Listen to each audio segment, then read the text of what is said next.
વડોદરા જિલ્લાના શિનોર તાલુકાના સાદલી પંથકમાં તરખાટ મચાવનારા કુખ્યાત ધાબળા ગેંગને પોલીસે ઝડપી પાડી આજે ફરી બજારમાં તેમનો વરઘોડો કાઢી કાયદાનું ભાન કરાવ્યું હતું। શિનોર પોલીસની આ કડક કાર્યવાહી જોઈને સ્થાનિક રહીશોએ પોલીસની કામગીરી બિરદાવી હતી। છેલ્લા કેટલા સમયથી સાદલી અને સેગવા વિસ્તારમાં ચોરીની ઘટનાઓને અંજામ આપી રહેલી ધાબળા ગેંગને કારણે સ્થાનિક લોકોમાં ભયનો માહોલ હતો। આ ગેંગના સભ્યોને ઝડપી પાડ્યા બાદ લોકોના મનમાંથી તસ્કરોનો ખૌફ દૂર થાય અને ગુનેગારોમાં પોલીસનો ડર પેદા થાય તેવા આશયથી શિનોર પોલીસે સાદલીના મુખ્ય બજારમાં તસ્કરોનો વરઘોડો કાઢ્યો હતો।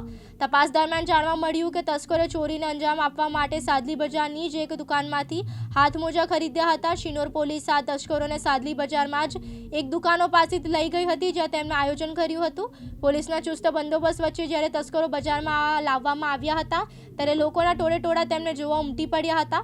શિનોર પોલીસની આ રણનીતિને કારણે વેપારીઓ અને ગ્રામજનોમાં વિશ્વાસ વધ્યો છે। જે તસ્કરો રાતના અંધારામાં લોકોની શાંતિ હણતા હતા તેમને ધોળા દિવસે પોલીસના સગંજામાં અને નીચી મુંડીએ જોઈને લોકોએ સંતોષ વ્યક્ત કર્યો હતો। ફૈઝ ખત્રી, દિવ્યાંગ ન્યૂઝ, શિનોર, વડોદરા।